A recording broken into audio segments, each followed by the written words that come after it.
umwanya w'amakuru ku buryo burambuye yo kuri kino gice munsi. Dore ingingo z'ingenzi amakuru yacu agiye kwibandaho. Komisiyo y'inteko ishinzwe gukurikirana imikoreshereze y'umutungo wa leta igiye gutangira kwakira ibigo bya leta byagaragayeho gukoresha nabi umutungo wa leta mu mwaka w'ingengo y'imari 2018-2019. Muri aya makuru kandi turaza kukubwira ko Minisiteri y'Ubuzima yatangaje ko abantu 19 basangwe coronavirus mu bipimo 2423 byafashwe bituma umubare abayanduye mu Rwanda kugeza ubu ngubu ari 1435 mu gihe 15 bakize ku munsi w'ejo basezererwa mu bitaro. Turaza kandi no kuza kunyarukira n'ubundi hanze y'imbibi z'u Rwanda, tuze kukubwira ko umwana wa Zindi Mandela wari ambasaderi wa Afrika y'Epfo muri Denmark yatangaje ko bari baramusanzemo coronavirus umunsi yapfiriyeho. Reka tugaruke mu kanya gatoya amakuru yacu tuyarambura. Reka ngo ikaze ku makuru ku buryo burambuye. Munyemerera amakuru yacu n'ubundi tuyahere ku makuru yerekeranye n'igihugu cy'u Rwanda. Komisiyo y'inteko ishinzwe gukurikirana imikoreshereze y'umutungo wa leta PAC igiye gutangira kwakira ibigo bya leta byagaragaweho gukoresha nabi umutungo wa leta mu mwaka w'ingengo y'imari 2018-2019. Perezida wa PAC Valens Mako yavuze ko ibigo bya leta 48 bizatangira kwakirwa n'iyi komisiyo guhera kuwa kabiri tariki ya 21 Nyakanga 2020 bisozwe tariki ya 5 Kanama. Yavuze ko mu bigo bya leta bizakirwa bikisobanura ku mikoreshereze mibi y'umutungo wa leta harimo n'uturere. Ku munsi bazajya ngo bakira ibigo bigera kuri 6 cyangwa se 7. Mwako yavuze ko kwitaba kw'ibigo bizajya bikorwa imbona nkubone ariko umubare w'abitabira ukagabanywa bigendeye n'amabwiriza yo kwirinda ikwirakwira ry'icyorezo cya coronavirus. Muri Gicurasi uyu mwaka umugenzuzi mukuru w'imari ya leta yagaragaje ko mu mwaka w'ingengo y'imari warangiye muri Kamena 2019 amafaranga yakoreshejwe nta nyandiko ziyasobanura yasesaguwe, ayasohotse nta burenganzira nayanyerejwe yageze kuri miliyari 8 na miliyoni 600 z'amafaranga y'u Rwanda avuye kuri miliyari 5 na miliyoni 600 z'amafaranga y'u Rwanda mu mwaka wa 2018.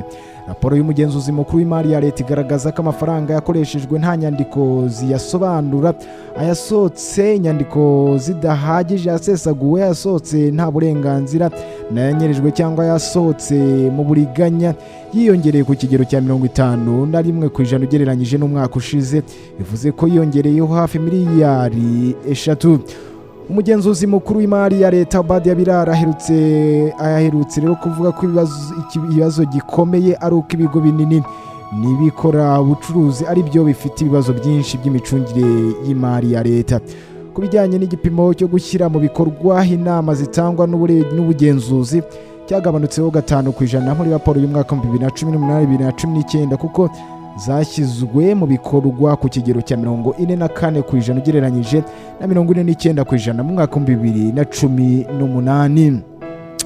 Dukomeje n'amakuru yacu. Inama y'Abaminisitiri yafashe ingamba zitandukanye zigamije gukomeza kwirinda ikwirakwira rya coronavirus, zirimo ko insengero zongera gufungurwa ariko uburenganzira bukazatangwa n'ubuyobozi bw'inzego z'ibanze nyuma yo kugenzura ko hubahirijwe amabwiriza ya Minisiteri y'Ubuzima. Reka ibindi kuri iyi nkuru tubikurikire.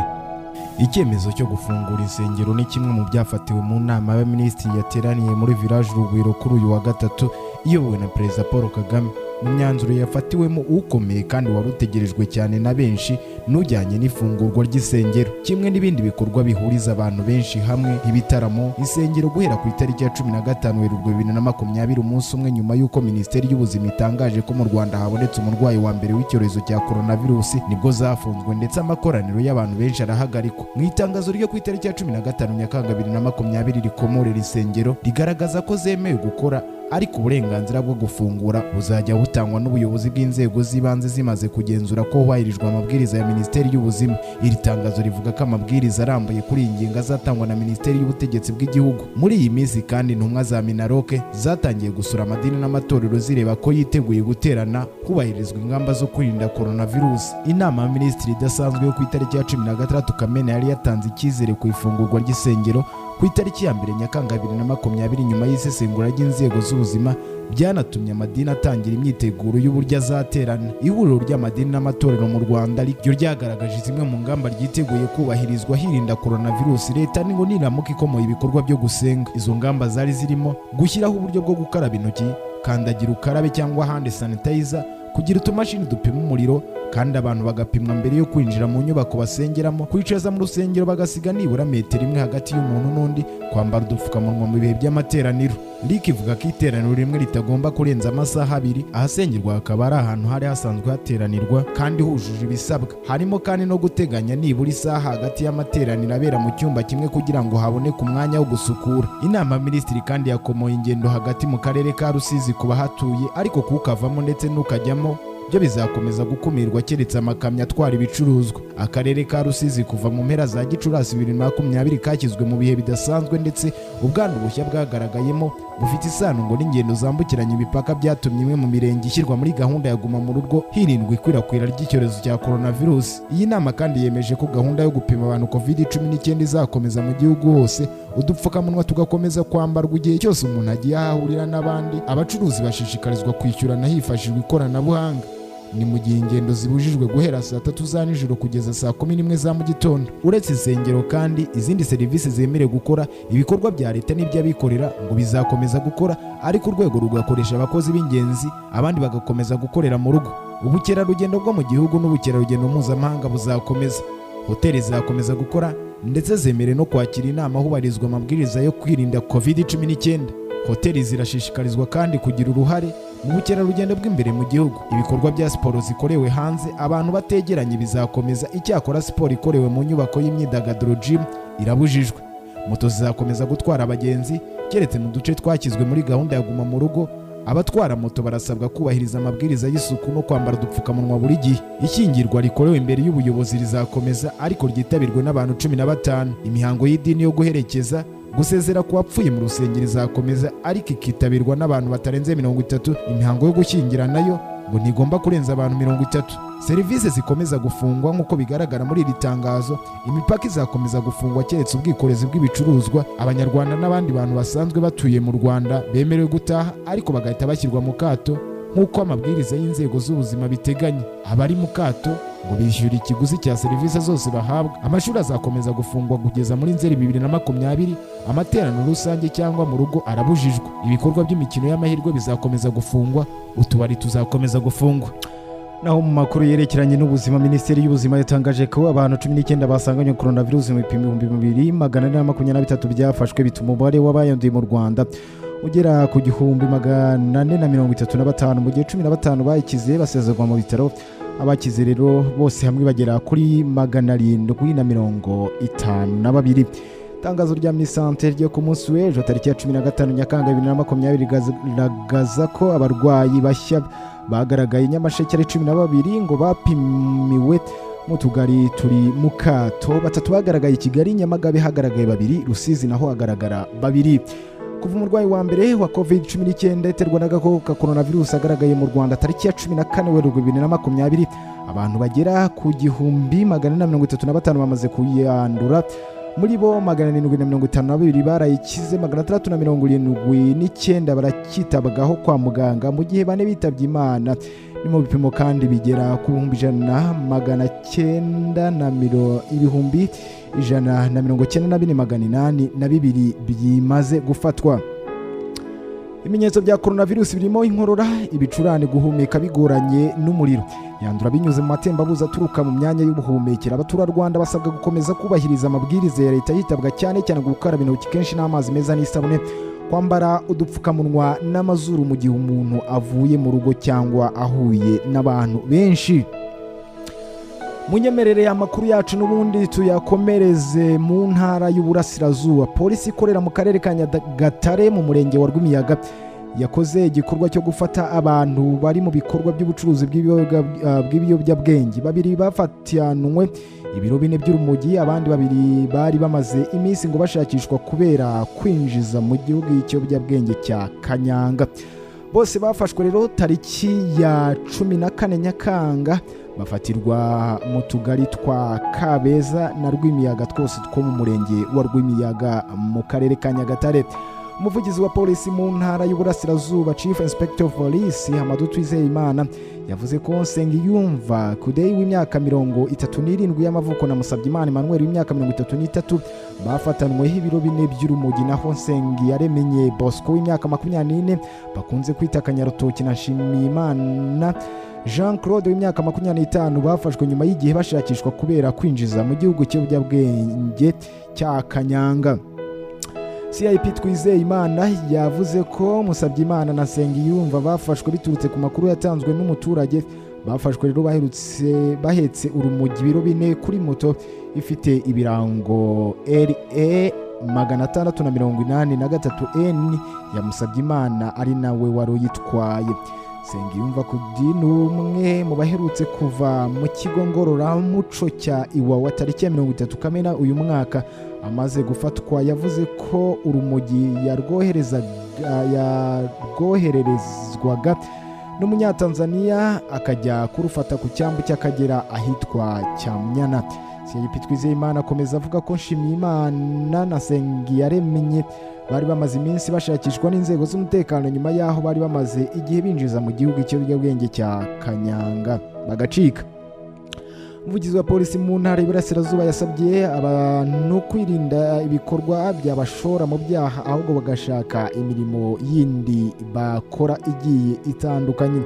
Abaturage kandi bibutswa ko kwijandika mu bikorwa by'ibiyobyabwenge ari icyaha gihanwa n'amategeko.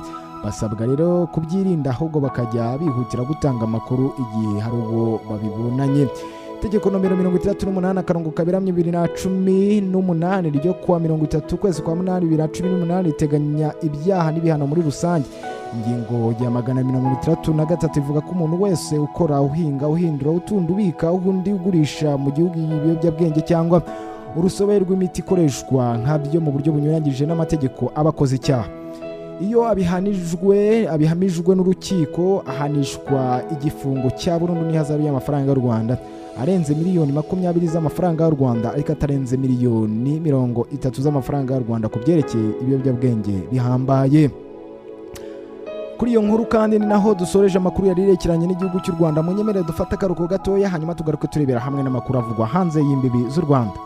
Munyemerere amakuru yacu tuyakomereze ku makuru avugwa hanze y'imbibi z'u Rwanda. Urubuga nkoranyambaga rwa Twitter rwinjiriwe ngo n'umuntu wigaruriye mu gihe gito konti z'abantu bakomeye barimo Joe Biden, Barack Obama, Elon Musk, Bill Gates, Jeff Bezos ndetse n'abandi bagiye batandukanye. Iki gitero cyifashishijwe ikoranabuhanga rucyagabwe kuri urubuga mu masaha y'ijoro yo kuwa gatatu. Hashize amasaha 6 kibaye. Urubuga rwavuze ko kugira ngo abajura mu by'ikoranabuhanga bashe kwinjira muri izo konti ngo byaturutse ku ikosa ry'umukozi warwo wahinduye imikorere yarwo bigaha icyuho abajura. Twitter yavuze ko iri kugenzura ibikorwa binyuranyije n'amategeko byaba byakozwe n'uriya muntu wigabije urubuga rwayo, hanagenzurwa amakuru yaba yabashije gukura kuri izo konti byiyongereho no ku butumwa yazanditseho. Mu rwego rero rwo kwirinda ko imbuga nyinshi zikomeza kwibasirwa n'iki gitero, Twitter yahise ihagarika konti zose ziri verified, no kuvuga zifite akamenyetso k'ubururu ku buryo ba nyirazo batabashaga kwandika. Nyinshi muri izo konti zongeye rero gukora mu ijoro rishyira ku wa kane, ariko itanga umuburo ko hari izindi ngamba ziri bufatwe mu kurwanya ko abajura bakongera kwinjirira uru rubuga.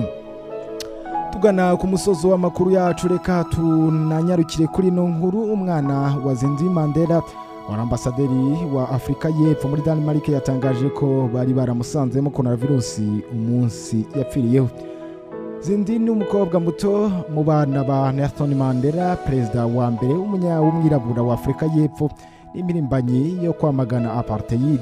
Winnie Mandizikizela Mandela Winzi yashizemo umwuka rero mu bitaro by'i Johannesburg mu masaha ya kare kuwa mbere afite imyaka 59 y'amavuko. Umuhungu we Zondwa Mandela yabwiye itangazamakuru ko nubwo bamusanzemo coronavirus ku munsi yapfiriyeho ngo bitazwi neza niba iki cyorezo aricyo cyamwise. Zondwa yavuze ko ngo umuryango utegereje ibipimo bikorerwa umurambo kandi ngo bishobora gufata igihe. Zinzi asize abana 4 n'umugabo. Mu bana 6 ba Nelson Mandela ubu 2 nibo bakiriho. Mushiki wa Zinzi witwa Zenani Dlamini na Ponura makazi we Mandela umukobwa yabyaye ku mugore we wa mbere Evelyn Mase. Ni naha rero dukiriye akadomo ku makuru yacu yavugaga kuri kino gicamunsi. Reka ngushimire cyane wowe wari uduteze yombi, shimire itsinda ry'abanyamakuru bose bamfashije kugira ngo ano makuru abashe gutegurwa kandi abashe kukugeraho neza.